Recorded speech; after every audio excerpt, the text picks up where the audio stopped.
ಸಂಬಂಧಪಟ್ಟ ಕೇಸ್ ಹೊರತರನ್ನ ವಿಚಾರಿಸಿದಾಗ 11 ಕೆಲಸ ಮಾಡ್ತಿದ್ದಾರೆ.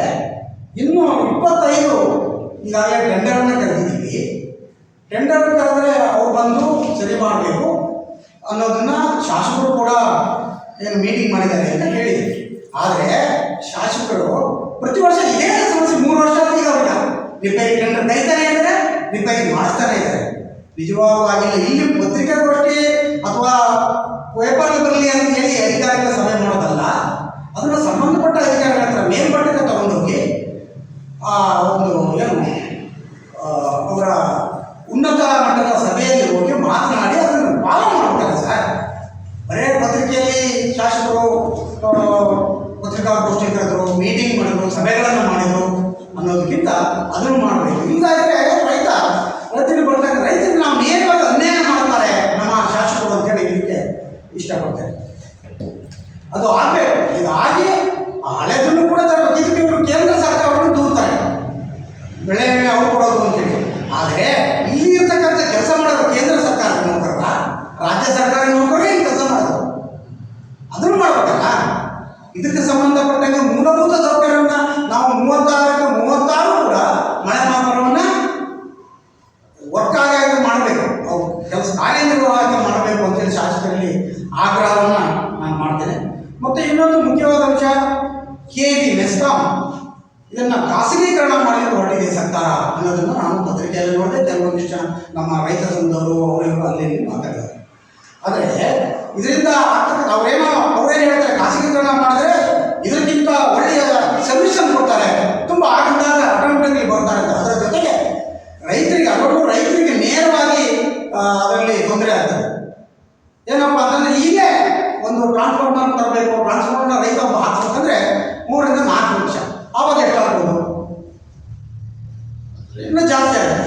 ಮತ್ತೆ ಉಳಿದಂತೆ ನನಗೊಂದು ಕಾಡ್ತಾ ಇದೆ, ಈಗ ಇರ್ತಕ್ಕಂಥ ಪಂಪ್ ಸೆಟ್ಟಿಗೆ 10 HP ಪಂಪ್ ಸೆಟ್ಟಿಗೆ ಏನು ಫ್ರೀ ಇದೆ ಅದನ್ನು ಅವ್ರು ಕೊಡ್ತಾರ?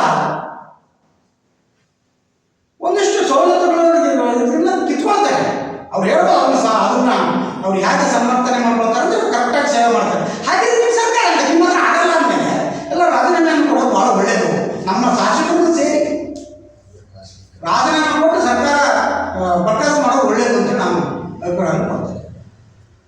ಯಾವುದೇ ಕಾರಣಕ್ಕೂ ಕೊಡಬಾರ್ದು. ನಮ್ಮ BJP ಇದನ್ನು ಖಂಡಿಸ್ತೇವೆ. ನಗರ ಮತ್ತು BJP ಗ್ರಾಮಾಂತರ ಖಂಡಿಸ್ತೇವೆ. ದೊಡ್ಡ ಹೋರಾಟವನ್ನು ಕೂಡ ನಾವು ಮುಂದಿನ ದಿನಗಳಲ್ಲಿ ಮಾಡೋದಿದೆ. ಆಮೇಲೆ 1-2 ವಿಷಯ ಸಾಕು ಅನ್ಸ್ಕೊಂಡಿದೆ. ಇನ್ನೊಂದು ವಿಚಾರ, ಹಸಿರು ಮಕ್ಕಿ ಸೇತುವೆ ಬಂದಾಗಿಂದ ಹೇಳ್ತಿದ್ದಾರೆ, ನಾ ಮುಂದಿನ ವಾರ ಓಪನ್ ಮಾಡಿದೆ, ಆ ಮುಂದಿನ ವಾರ ಓಪನ್ ಮಾಡಿದೆ. ಹಿಂದಿನ ಸರ್ಕಾರ ಅದಕ್ಕೆ ದುಡ್ಡೇ ಕೊಟ್ಟಿಲ್ಲ, ಹಾಲಪ್ಪ ದುಡ್ಡೇ ತಂದಿಲ್ಲ ಅಂತೇಳಿ.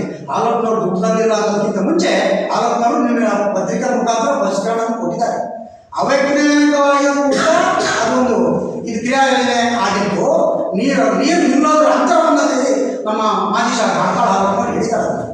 20 ಅಡಿ ನೀರು ನಿಲ್ಲುತ್ತೆ ಅಂತ ಹೇಳಿ ಅವರು ಕೆಲಸವನ್ನು ಶುರು ಮಾಡಿದ್ರು. ಆದರೆ ಅಲ್ಲಿ 120 ಅಡಿನೋ 64 ಅಡಿ ನಿಲ್ಲುತ್ತೆ.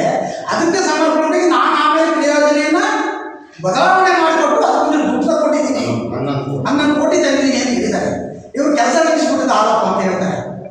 ಹಾಗೆ ನೀವು 3 ವರ್ಷ ಆಗಲ್ಲ, ಯಾಕೆ ಮಾಡಿಲ್ಲ ನೀವು? ಸತೀಶ್ ಜಾರಕಿಹೊಳಿ ಅವರು ಕರ್ಕೊಂಡು ಮೇ ತಿಂಗಳಲ್ಲಿ ಅಂತ ಹೇಳಿದ್ವಿ. ಯಾವ ಮೇ ಹೋಗಿ ಜೂನ್ ಬಂತು, ಮಾಡಲಿಲ್ಲ, ಕೆಲಸ ಮಾಡಲೇ ಇಲ್ಲ. ಒಂದು ಪತ್ರಿಕೋಷ್ಠಿ ಇದನ್ನೆಲ್ಲ ನೀವು ಸರಿ ಮಾಡದಿದ್ರೆ ನಮ್ಮ ರೈತ ಮೋರ್ಚಾ ಅಂತೇಳಿ ನಮ್ಮಲ್ಲಿ ಒಂದು ಮೋರ್ಚಾ ಇದೆ. ಅದರ ವತಿಯಿಂದ ನಮ್ಮ ಒಟ್ಟಾರೆ BJPಯ ಇದರಿಂದ ನಾವು ಹೋರಾಟವನ್ನು ಅದಕ್ಕೊಬ್ಬ ಮಿನಿಸ್ಟ್ರಾಗೆ ಜನಪ್ರತಿನಿಧಿಯಾಗೆ ಹಾಗೆ ಮಾಡ್ಬೋದಲ್ಲ. ಫಸ್ಟ್ ರಾಜೀನಾಮೆ ಕೊಡಿ ಅಂತ ನಾನು ಆಗ್ರಹ ಪಡ್ತೇನೆ. ಮತ್ತೆ ಒಂದಿಷ್ಟು ಕೆಲಸಗಳನ್ನ ಅದನ್ನು ಮಾಡಿದೆ ಇದನ್ನು ಮಾಡಿದೆ ತಮ್ಮದೇ ಆದ ಸಿದ್ದರಾಮಯ್ಯನವರ ಕೂಸು ಅಂತಲೇ ಹೇಳ್ಬೋದೇನೋ. ಇಂದಿರಾ ಕ್ಯಾಂಟೀನ್ ಎಲ್ಲಿದೆ ಸ್ವಾಮಿ ಸಾಗರದಲ್ಲಿ? ಅದಕ್ಕೆ ಕಣ್ಣಿಗೆ ಕಾಣಿಸಲ್ಲ ನಿಮಗೆ. ಇಂದಿರಾ ಕ್ಯಾಂಟೀನ್ ಓಪನೇ ಆಗಿಲ್ಲಪ್ಪ, ಮುಂಚೆ ನಮಗೆ ಹೇಳ್ತಿದ್ರು ಮುಚ್ಚಿದ್ದಾರೆ ಅಂತೇಳಿ. ಆಯಿತು, ನಾವು ಮುಚ್ಚಿದ್ವಿ ಅಂತ ಹೇಳ.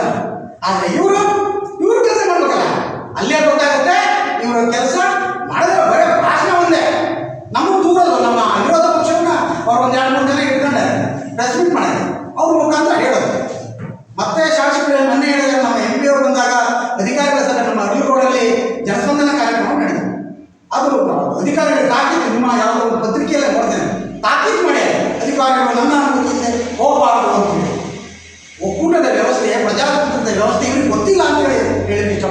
ಇವರು ನಾನು ಮಂತ್ರಿ ಆಗಬೇಕು ಅಂತ ಬೆಂಗಳೂರಲ್ಲಿ ಕೂತ್ಕೊಂಡ್ರೆ ಜನ ಬಂದಾಗ ಒಬ್ಬ ಸಂಸದನಾಗಿ ತನ್ನ ಕೆಲಸವನ್ನು ತಾವು ಮಾಡಿದ್ದಾರೆ. ತಾವು ಕೂಡ ತಮ್ಮ ಕೆಲಸ ಮಾಡೋದ್ರಲ್ಲಿ ನಿರತರಾಗಿ ಇನ್ನೊಮ್ಮೆ ಹಾಲಪ್ಪನವ್ರನ್ನು ಬೇಯೋದು, ನಮ್ಮ ಬಿಜೆಪಿ ಸರ್ಕಾರವನ್ನು ಬೇಯೋದು, ಸಂಸದರನ್ನು ಬೇಯೋದು ಬಿಟ್ಟು ತಮ್ಮ ಕೆಲಸವನ್ನು ಮಾಡಲಿ ಅಂತೇಳಿ ಈ ಮೂಲಕ ತಮ್ಮಲ್ಲಿ ವಿನಂತಿಸ್ಕೊಳ್ತೇವೆ. ರಾಜ್ಯದಲ್ಲಿ ಕಳೆದ ಬಾರಿ ಕಾಂಗ್ರೆಸ್ ಸರ್ಕಾರ ಆಡಳಿತ ಬರ್ತಕ್ಕಂಥ ಸಂದರ್ಭದಲ್ಲಿ 16 ಗ್ಯಾರಂಟಿಗಳನ್ನು ಘೋಷಣೆ ಮಾಡಿದೆ. ಅದರಲ್ಲಿ ವಿಶೇಷವಾಗಿ ಗೃಹಲಕ್ಷ್ಮಿ ಹೇಳ್ತಕ್ಕಂಥದ್ದು ಒಂದು ಗ್ಯಾರಂಟಿ ಕಾರ್ಯಕ್ರಮ ಆಗಿದೆ. ಆದರೆ ಈ ಗ್ಯಾರಂಟಿ ಕಾರ್ಯಕ್ರಮ ಮಾಡ್ತಕ್ಕಂಥ ಬಲದಲ್ಲಿ ನಮ್ಮದೇ ಪಕ್ಷದ ಒಂದಷ್ಟು ನಿರುದ್ಯೋಗಿ ಕಾರ್ಯಕರ್ತರಿಗೆ ಉದ್ಯೋಗ ಕೊಡ್ತಕ್ಕಂಥ ಹಿನ್ನೆಲೆಯಲ್ಲಿ ಗ್ಯಾರಂಟಿ ಸಮಿತಿಗಳನ್ನು ನೇಮಕ ಮಾಡಿದೆ. ರಾಜ್ಯ ಮಟ್ಟದಲ್ಲಿ, ಜಿಲ್ಲಾ ಮಟ್ಟದಲ್ಲಿ, ತಾಲೂಕು ಮಟ್ಟದಲ್ಲಿ ಎಲ್ಲ ರಾಜ್ಯ ಸಮಿತಿಗಳ ಗ್ಯಾರಂಟಿ ಸಮಿತಿಗಳನ್ನು ನೇಮಕ ಮಾಡಿದೆ. ಅದರ ಕೆಲಸ ಏನು ಅಂದರೆ ಅರ್ಹ ಫಲಾನುಭವಿಗಳಿಗೆ ಅದು ಇದನ್ನು ಮುಡಿಸ್ಬೇಕು, ಅನರ್ಹರನ್ನು ಅದನ್ನು ಜೋಡಿಸಬಾರ್ದು, ಅಂದರೆ ಸಿಗಬಾರ್ದು, ಅರ್ಹರಿಗೆ ಮಾತ್ರ ಸಿಗಬೇಕು ಅಂತಕ್ಕಂಥದ್ದು ಅದರ ಉದ್ದೇಶ. ರಾಜ್ಯ ಮಟ್ಟದವರಿಗೆ 5 ಲಕ್ಷ, ಜಿಲ್ಲಾ ಮಟ್ಟದವರಿಗೆ 50-60,000, ತಾಲೂಕು ಮಟ್ಟದವರಿಗೆ 35-40 ಸಾವಿರ ಸಂಬಳ, ತಿಂಗಳ ಸಂಬಳ ಕೊಡ್ತಾ ಇದ್ದಾರೆ ಅವರಿಗೆ. ಸಾಗರದಲ್ಲೂ ಕೂಡ ಗ್ಯಾರಂಟಿ ಸಮಿತಿ ಇದೆ. ಜಯಂತ್ VR ಜಯಂತ್ ಅವರ ಅಧ್ಯಕ್ಷರು, ಅವ್ರ ಕಡೆ ಸುಮಾರು 8 ಜನ ಎಲ್ಲ ಸದಸ್ಯರು ಇದ್ದಾರೆ ಅಂತ ಕೇಳ್ಪಟ್ಟಿದೆ. ಆದರೆ ಇವತ್ತು ಇದೇ ರಾಜ್ಯ ಸರ್ಕಾರ ಹೇಳ್ತಾ ಇದೆ ಸುಮಾರು 1,70,000 ಜನ ತೀರು ಹೋದರೂ ಕೂಡ ಇದನ್ನ ಗೃಹಲಕ್ಷ್ಮಿ ಭಾಗ್ಯವನ್ನು ತೆಗೆದುಕೊಳ್ತಾ ಇದ್ದಾರೆ. ಹಾಗಾಗಿ ಅದನ್ನು ಪರಿಷ್ಕರಣೆ ಮಾಡ್ತಾ ಇದ್ದೀವಿ ಅಂತ ಹೇಳ್ತಕ್ಕಂಥ ಮಾತು ಬರ್ತಾ ಇದೆ. ಹಾಗಾದರೆ ಗ್ಯಾರಂಟಿ ಸಮಿತಿ ಹೇಳ್ತಕ್ಕಂಥದ್ದು ಏನು ಮಾಡ್ತಾ ಇದ್ರು ದಿನ? ಅವ್ರ ಕೆಲಸ ಏನು? ಗ್ಯಾರಂಟಿ ಸಮಿತಿಯವರು ಕೆಲಸನೇ ಅರ್ಹ ಫಲಾನುಭವಿಗಳಿಗೆ ಆ ಒಂದು ಸವಲತ್ತನ್ನು ಮುಗಿಸಿ ಅನರ್ಹರನ್ನು ಅದರಲ್ಲಿ ತೆಗಬೇಕು ಅಂತಕ್ಕಂಥದ್ದು ಇರ್ತದೆ. ಹಾಗಾದ್ರೆ ಏನು ಮಾಡ್ತಾ ಇದ್ರು? ಸಾಗರದಲ್ಲಿ ಎಷ್ಟು ಜನ ಸತ್ತೋದವರಿಗೆ ಕೊಡ್ತಾ ಇದ್ದಾರೆ, ಇನ್ನು ಎಷ್ಟು ಜನ ಅನರ್ಹರಿದ್ದಾರೆ, ಇದನ್ನು ಗ್ಯಾರಂಟಿ ಸಮಿತಿ ಇರ್ತಕ್ಕಂಥವ್ರು ತಕ್ಷಣದಲ್ಲಿ ಅದನ್ನು ತಿಳಿಸಬೇಕು, ಜನತೆಗೆ ತಿಳಿಸಬೇಕು. ಇವತ್ತು ರಾಜ್ಯ ಸರ್ಕಾರ ಹೊಸದಾಗಿ ಹೊರಟಿದೆ, ಏನು ಎಲ್ಲ ಗ್ಯಾರಂಟಿ ಭಾಗ್ಯಗಳನ್ನು ತೆಗೆದುಕೊಳ್ಳಿಕ್ಕೆ ಮತ್ತೊಮ್ಮೆ ಅರ್ಜಿ ಸಲ್ಲಿಸಬೇಕು, ಅರ್ಹರಿಗೆ ಮಾತ್ರ ನಾವು ಕೊಡ್ತೀವಿ ಅಂತ ಹೇಳ್ತಾರೆ. ಆಯಿತು, ಇದೇ ಕಾಂಗ್ರೆಸ್ನವರು SIR ಮಾಡಬೇಕಿದ್ರೆ ಇವರು ಹೇಳ್ತಾರೆ SIR ಆಗಬೇಕು. SIR ಉದ್ದೇಶ ಏನು? ಅರ್ಹರನ್ನು ಇರಬೇಕು, ಅನರ್ಹರನ್ನು ತೆಗಿಬೇಕು ಅಂತ ಉದ್ದೇಶ. ಕಾಂಗ್ರೆಸ್ ಸರ್ಕಾರ ಇದ್ದವರು ಹೀಗೆ ಮಾಡ್ಕೊಂಡು ಬಂದಿದೆ 51ನೇ ಇಸ್ವಿಯಿಂದ. BJP ಸರ್ಕಾರ ಕೂಡ ಈಗ ಮಾಡ್ತಾ ಇದೆ.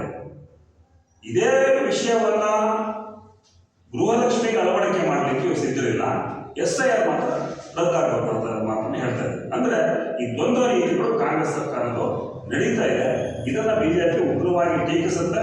ಮತ್ತು ಸಾಗರದಲ್ಲಿ ಎಷ್ಟು ಜನ ಅನರ್ಹರಿಗೆ ಇವರು ಸೌಲಭ್ಯವನ್ನು ವಿತರಣೆ ಮಾಡಿದ್ದಾರೆ ಆ ಪಟ್ಟಿಯನ್ನು ತಕ್ಷಣದಲ್ಲಿ ಜನರಿಗೆ ತಿಳಿಸುವಂಥ ಕೆಲಸವನ್ನು ಈ ಗ್ಯಾರಂಟಿ ಸಮಿತಿಯವರು ಮಾಡಬೇಕು.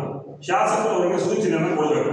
ಗ್ಯಾರಂಟಿ ಸಮಿತಿ ಏನಿದೆ ತಕ್ಷಣದಲ್ಲಿ ಸೂಚನೆಯನ್ನು ಕೊಟ್ಟು ಸಾಗರದಲ್ಲಿ ಏನಾಗಿದೆ ಹೇಳ್ತಕ್ಕಂಥದ್ದು ತಿಳಿಸಬೇಕು. ಇದು ಒಂದು. ಎರಡನೇದು, ರಾಜ್ಯ ಸರ್ಕಾರ ಸಂಪೂರ್ಣವಾಗಿ ಹಿಂದೂ ವಿರೋಧಿ ಸರ್ಕಾರವಾಗಿ ಪರಿವರ್ತನೆ ಆಗಿದೆ.